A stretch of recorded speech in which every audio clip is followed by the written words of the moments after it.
Buen día, voy a presentar mi prueba demo coral de la asignatura Lengua y Literatura. Bueno, principalmente yo escogí trabajar con una obra literaria y una no literaria. La obra literaria es La muerte y la muerte de Quincas Berrodago, que su autor es Jorge Amado. Y el corpus no literario es El peligro de la historia única, que fue escrito por Chimamanda Ngozi Adichie. Bueno, a base de esto yo formulé la siguiente cuestión global. ¿Cómo influye el poder de las instituciones de educación en la construcción y apropiación de la memoria del sujeto? Bueno, principalmente voy a trabajar el campo de indagación de política, poder y justicia.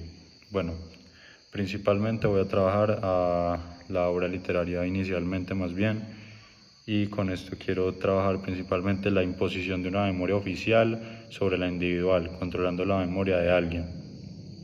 Bueno, con lo que me quiero referir con la imposición de una memoria oficial sobre la individual, pues se puede reflejar claramente en las citas 1 a las 5 dentro de la obra de Quincas, ya que dice: la familia llama grosero embuste a la versión de los amigos negando su veracidad.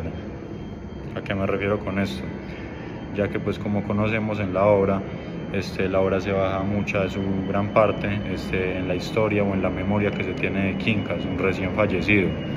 Y como la familia menciona en las citas de 1 a las 5, los describe la versión de los amigos como un grosero embuste, negando la veracidad de las mismas. También en las líneas 10 a la 15 se muestra cómo la familia elimina a Quincas de su historia, incluso frente a los niños, que mencionan no se pronunciaba su nombre ni se comentaban sus andanzas. ¿A qué me quiero referir con todo esto?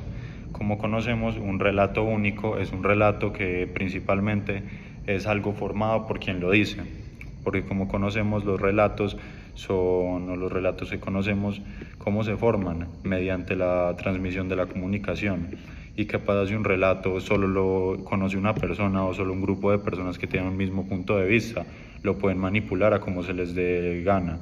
Entonces, por ende, la familia de Quincas intenta manipular el recuerdo o la memoria de para no afectar o no ver afectada su legado, su familia, el pensamiento que tienen de ellos las otras personas, por ende intentando manipular de alguna manera todo lo otro.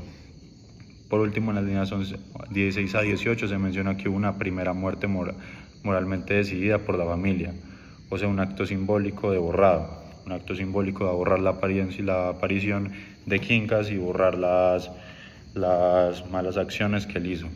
Bueno, por otro lado, tenemos las apariencias como mensaje implícito de lo que se representan los personajes. Como sabemos, hay una gran diferencia social dentro de la historia de Quincas. Como podemos ver, unos personajes que tienen muy buenos modales, que aparentan ser de una clase social muy alta, con su forma de vestir, con su forma de expresarse.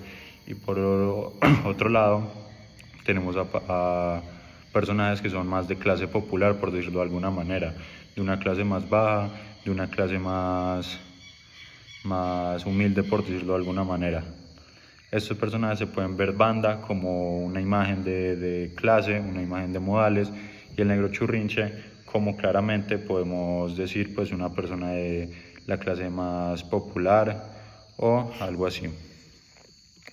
Bueno, esto pues en la cita 25 a la 28 se muestra como que Quincas no era considerado un hombre respetable, pero era considerado un hombre respetable por la sociedad, sus amigos lo respetaban profundamente.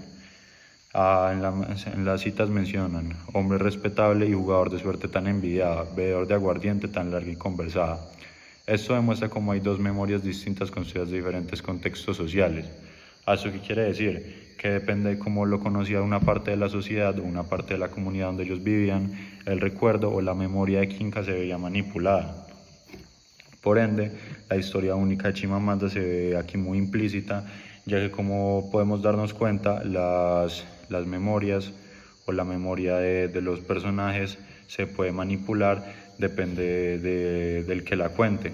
Entonces esto viene siendo algo muy perjudicial para manipular lo que conocemos y el conocimiento que compartimos. Bueno, en las líneas 34 a la 38 vemos que incluso un poeta popular, Cuenca de Santo, Amaro, compone 2 versos sobre Quincas y los vende como folletos. Esto representa cómo los sectores populares reclaman y difunden su propia versión de la memoria al margen de la oficial. Bueno, por otro lado, tenemos la memoria como campo de disputa, donde se refleja que la minoría depende del poder de quienes lo construyen. Bueno, esto principalmente es algo muy curioso, ya que en las líneas 6 a 8 la familia califica a los amigos de Ginkos como delincuentes, intentando desacreditar su relato. En las líneas 21 a la 24 sugiere que Quincas montó una farsa para amargar a su familia, lo cual podría interpretarse como su resistencia a ser olvidado. En las líneas 34 a 40 se afirma que los relatos callejeros ofendían la memoria del muerto, y se dice que la memoria es sagrada. Por ende, llegamos a la conclusión de que los relatos pueden ser muy manipulados de una forma muy fácil, depende de quién los esté contando, depende si un grupo de personas tiene la misma perspectiva, ellos son los que reparten el conocimiento. Por ende, siempre en un relato, una memoria de una persona se tiene que verificar de alguna manera con distintas perspectivas. Bueno, por otro lado tenemos el corpus no literario, que es el peligro de la historia única. Principalmente el control del relato histórico como mecanismo de dominación. Bueno, en la historia podemos, como lo mencioné antes, está muy implícito lo que representan los personajes mediante sus clases sociales, mediante cómo se expresan, mediante cómo se visten. Y esto, como lo menciono en la cuestión global, puede ser un reflejo de los estatus de educación que hay y de las instituciones educativas, que tan alto es su estatus o que tan bajo. Porque como conocemos, en universidades públicas, colegios públicos, se puede implantar en las personas o se puede buscar implantar una forma de pensar distinta que en una institución privada. Es por ende que en la cita 6 a 7, Adich afirma directamente: es imposible hablar de relato único sin saber de poder, relacionando el contar historias con la capacidad de dominación. Acá la autora nos quiere hacer referencia a que es muy difícil poder crear un conocimiento si no sabemos de quién viene, si no sabemos del poder del que viene, y porque ya que puede ser una forma de buscar manipular a la gente, de buscar poner en cuestión muchas cosas para que muchas personas tengan una forma de pensar distinta y ponerlas a su favor. Esto, pues la educación claramente es una gran crítica, porque está cuestionando la educación como un sistema no para educar, sino para buscar adoctrinar de alguna manera a las personas.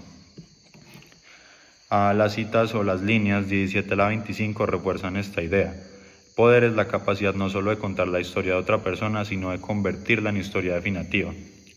Es decir, que el poder se es visto como la capacidad de hacer que otras personas piensen o quieren o hagan lo que tú quieres. Por ende, por esto mismo, el poder dentro de un relato, dentro de la educación, es algo muy problemático, ya que pues puede hacer que muchas personas varíen su punto de vista o ponerlos a favor o en contra de algo mediante una simple repartición de conocimiento. Y esto ilustra cómo las instituciones, como la educación, imponen ciertas narrativas que acaban defendiendo la identidad de otros. Bueno, por otro lado tenemos la omisión de contextos clave en la construcción de memoria colectiva. En las líneas 27 a la 33, el poeta Maurit Barghouti dice que si quieres desposeer a un pueblo, empieza la historia en segundo lugar. Esto se relaciona directamente con la forma en que muchas instituciones educativas eliminan el contexto histórico, como la colonización, para justificar las narrativas actuales. Y en las líneas 34 a la 37, Adich simplifica como el orden común que cuenta una historia cambia completamente su sentido. Comienza con el fracaso del Estado africano y no con la creación colonial. Esto quiere decir como algunas instituciones educativas omiten muchas partes de la historia o de la historia cultural o de la historia de colonización de un país para justificar ciertos actos que hacemos hoy en día. Por decir algo, una institución educativa, como lo menciona Adich, puede empezar como con el fracaso del Estado africano. ¿Esto por qué? Para poder mostrar al Estado africano como un Estado pobre, como un Estado sin sentido, como un Estado que nunca ha tenido control, y no con la creación colonial. Es decir, que tienen que empezar desde el principio para no tratar de implantar una forma de pensar sobre el Estado africano. Es por esto que siempre tenemos que dudar de algo como las instituciones educativas, ya que pues pueden manipular los eventos para implantar o adoctrinar de alguna manera el pensamiento o la apropiación y construcción de la memoria de cada persona.